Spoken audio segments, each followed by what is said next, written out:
नमस्कार, मी मोहित शिंदे. जनवार्तामध्ये आपल्या सर्वांचं स्वागत. पाहूया पुण्यातील काही विशेष घडामोडी.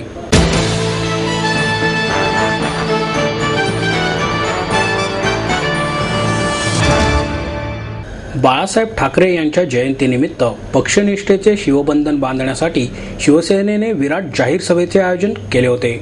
बाळासाहेब ठाकरे यांच्या जयंतीनिमित्त पक्षनिष्ठेचे शिवबंधन बांधण्यासाठी चुनाभट्टी येथील सोमय्या मैदानावर लाखोंची विराट जाहीर सभा आयोजित करून शिवसेनेने शक्तीप्रदर्शन केले. आवाज कोणाचा अशी ललकारी देणाऱ्या शिवसेनेचा आवाज हिंदुत्वाचाच राहणार याची ग्वाही देत उद्धव यांनी भाषणातून जहाल हिंदुत्वाचीच कास धरली. नरेंद्र मोदींच्या सभेमध्ये शिवसेनेचा उल्लेखही न करणाऱ्या भाजपलाही त्यांनी जशास तसे उत्तर दिले.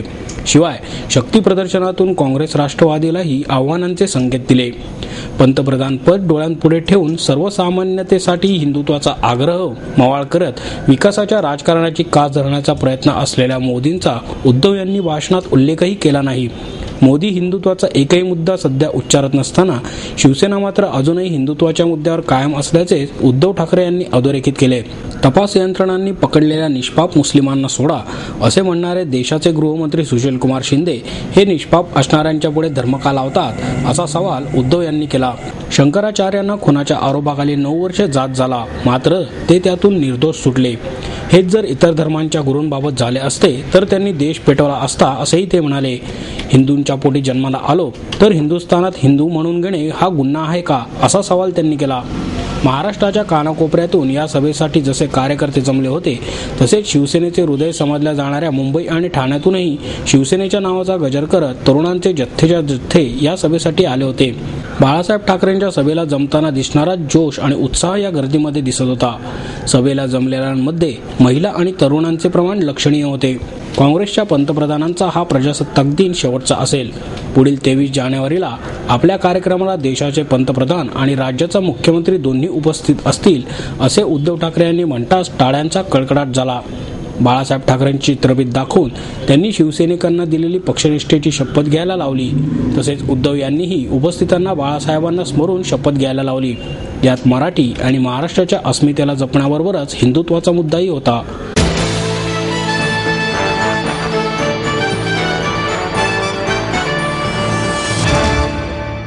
दरवर्षीप्रमाणे यंदाही पुणे नवरात्र महोत्सव समितीच्या वतीने विनामूल्य काशी यात्रेचे आयोजन करण्यात आले. यंदाचे या उपक्रमाचे 14वे वर्ष आहे. या प्रवासासाठी पुणे गोरखपूर एक्सप्रेस आणि पुणे पाटणा एक्सप्रेसमधून 1200 वृद्ध भाविक पुणे स्टेशनवरून काशी येथे रवाना झाले. या भाविकांना निरोप देण्यासाठी पुणे रेल्वे स्टेशन येथे अनेक मान्यवरांसह नागरिक उपस्थित होते. गुरुवार दिनांक 23 जानेवारी ते 30 जानेवारी 2014 या कालावधीत संपन्न होणारी विनामूल्य काशी यात्रा दिनांक 30 जानेवारी रोजी पुण्यात परतेल.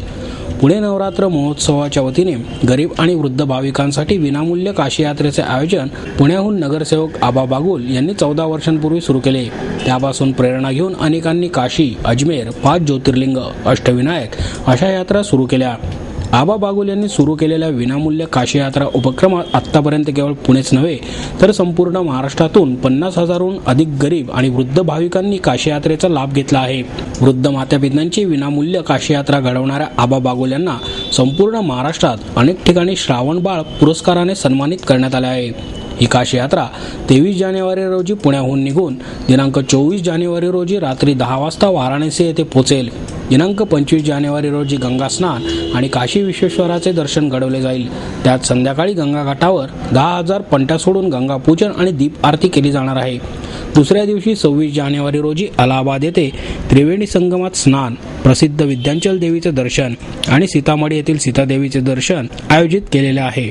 तसेच भारताचा प्रजासत्ताक दिनही झेंडावंदन करून सर्व भाविक साजरे करतील. दिनांक 27 आणि 28 जानेवारी रोजी सर्व भाविक काशीतील श्री अन्नपूर्णा मंदिर, संकटमोचन मारुती मंदिर, दुर्गा मंदिर, बिर्ला मंदिर, बनारस विद्यापीठ आदी ठिकाणी भेटी देऊन दर्शन घेतील. त्यानंतर दिनांक 29 जानेवारी रोजी परतीचा प्रवास सुरू होऊन दिनांक 30 जानेवारी रोजी हे सर्व भाविक दुपारी पुण्यात पोहोचतील. काशी यात्रेमुळे वृद्ध मातापित्यांची सेवा करण्याची संधी तर मिळतेच, शिवाय काशी यात्रेस येणाऱ्यांच्या घरी देखील आनंद निर्माण होतो. काशी यात्रेनंतर होणाऱ्या गंगापूजनामुळे चांगले संस्कार वाढायला मदत होते. हेच काशी यात्रेचे मी फळ मानतो अशा भावना संयोजक आबा बागुल यांनी व्यक्त केल्या.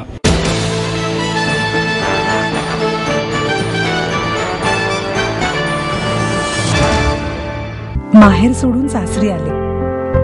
इथे प्रेमाची मायेची माणसं होती, पण माझं भविष्य सुरक्षित आहे याचा आनंद, आत्मविश्वास वाढवणारा होता.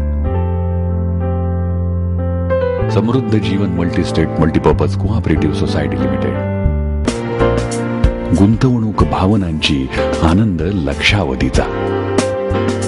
Samruddha Jeevan multistate multipurpose cooperative society limited.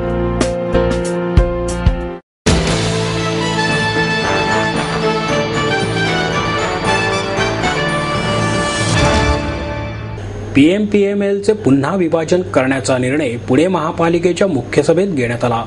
Pune आणि पिंपरी चिंचवड शहराची सार्वजनिक वाहतूक व्यवस्था सक्षम करण्यासाठी PMT आणि PCMT यांचे विलिनीकरण करून स्थापन करण्यात आलेल्या पुणे महानगर परिवहन महामंडळाचे पुन्हा विभाजन करण्याचा निर्णय पुणे महापालिकेच्या मुख्य सभेत घेण्यात आला.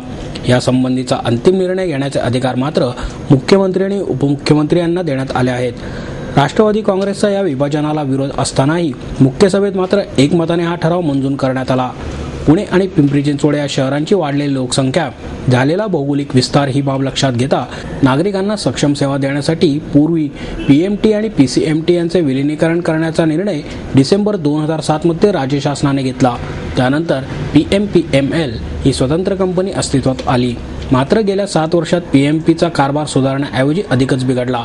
त्यामुळे नागरिकांना चांगली वाहतूक सेवाही देता आली नाही.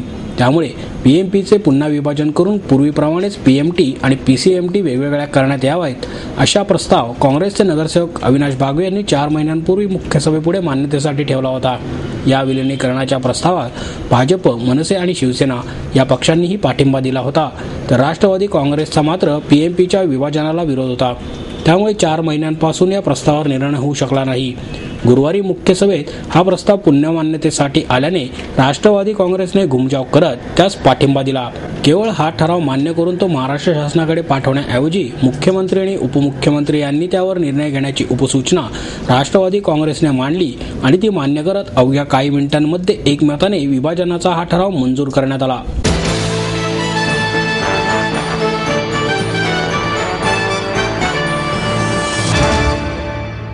अंगणवाडी सेविकांच्या प्रश्नांवर सकारात्मक चर्चा झाल्याने रस्त्यावरील आंदोलनांना तात्पुरती स्थगिती देण्यात आली आहे. अंगणवाडी सेविकांच्या मागण्यांसंदर्भात उपमुख्यमंत्री अजित पवार आणि महिला आणि बालविकास मंत्री वर्षा गायकवाड यांच्याशी अंगणवाडी संघटना कृती समितीच्या नेत्यांनी चर्चा केली. या चर्चेत पेन्शन आणि मानधन संदर्भात सकारात्मक चर्चा झाल्याने रस्त्यावरील आंदोलनांना 29 जानेवारीपर्यंत स्थगिती दिली आहे. परंतु अंतिम निर्णयापर्यंत आंदोलन सुरूच राहणार आहेत. सन 2005 मध्ये अंगणवाडी कर्मचाऱ्यांना पेन्शन देण्याविषयी राज्य शासनाने निर्णय घेतला होता, परंतु त्याची अंमलबजावणी अद्याप झाली नव्हती. या झालेल्या चर्चेदरम्यान या मागणी संदर्भातला प्रस्ताव 29 जानेवारीला मंत्रिमंडळासमोर मांडण्याचे आश्वासन उपमुख्यमंत्री अजित पवार आणि महिला बाल कल्याण विकास मंत्री वर्षा गायकवाड यांनी दिले. तसेच मानधन वाढीच्या प्रस्तावावर अर्थखात्याची मंजुरी मिळून तो 27 जानेवारीला मंत्रिमंडळासमोर येईल असेही यावेळी गायकवाड यांनी स्पष्ट केले. यावेळी मिळालेल्या आश्वासनांची पूर्तता जोपर्यंत होत नाही तोपर्यंत बंद मागे घेतला जाणार नाही, परंतु मोर्चे, उपोषणे, निदर्शने आणि रस्त्यावरील आंदोलने 29 जानेवारीपर्यंत स्थगित करण्याचा निर्णय अंगणवाडी कर्मचारी कृती समितीने घेतला आहे. पुण्यात अंगणवाडी कर्मचाऱ्यांच्या वतीने काँग्रेसचे शहराध्यक्ष ॲडव्होकेट अभय छाजेड यांना निवेदन देण्यात आले.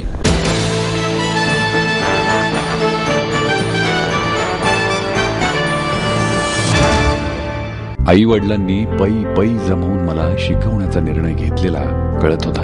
माझ्या उच्च शिक्षणासाठी त्यांनी मला कायमचा आधार मिळवून दिला होता. त्यांनी स्वतःसाठी कधीच काही केलं नाही, पण माझ्यासाठी Samruddha Jeevan multistate multipurpose cooperative society limited.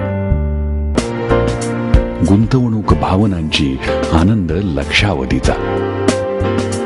समृद्ध Jeevan multistate multipurpose cooperative society limited.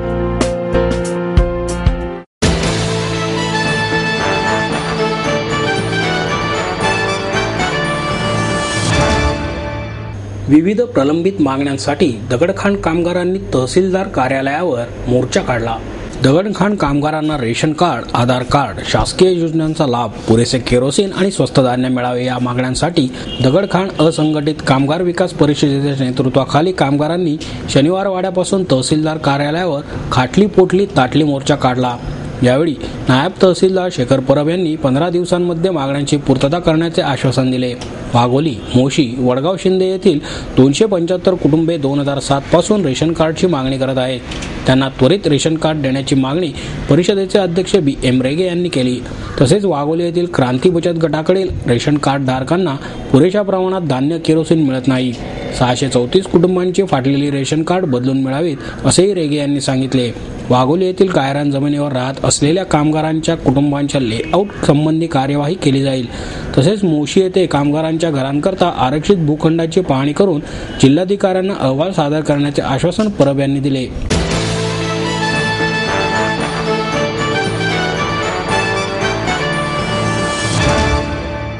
Maharashtra Navnirman सेनेच्या बँक कर्मचारी मेळाव्याचे 25 जानेवारी रोजी आयोजन करण्यात आले आहे. बँक भरतीमध्ये मराठी तरुणांचा टक्का घसरल्याचे लक्षात घेऊन महाराष्ट्र नवनिर्माण जनाधिकार सेना पुणे विभागाच्या वतीने बँक कर्मचारी मेळाव्याचे आयोजन करण्यात आले आहे, अशी माहिती संयोजकांच्या वतीने सांगण्यात आली.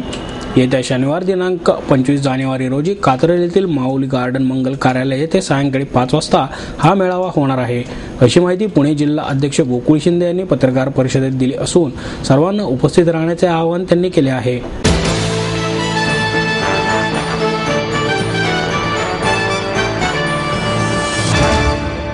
आपको देता है एडमिशन के साथ अपॉइंटमेंट लेटर भी.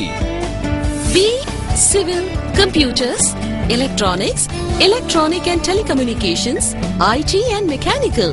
MA Computers, Electronics, IT and Mechanical, Diploma Engineering, Mechanical and Computer. MBA Finance, HR and Marketing. BCA, BBA, MBA and MCA for Engineering. और साथ ही D.Pharm, B.Pharm और M.Pharm भी. Siddhant International School CBSE from nursery to 5th standard. Siddhant College. Transport एवं hostel facility. 22 एकड़ का विशाल campus. AICT Delhi और Pune university द्वारा मान्यता प्राप्त.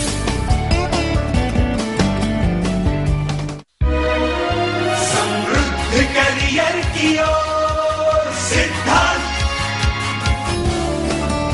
सिद्धांत कॉलेज, सुदुमरे, पुणे.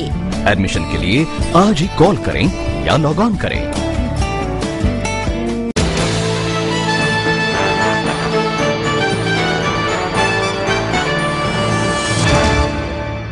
आणि याबरोबरच हे बातमीपत्र संपलं. पुन्हा भेटूया उद्या याच वेळी. नमस्कार.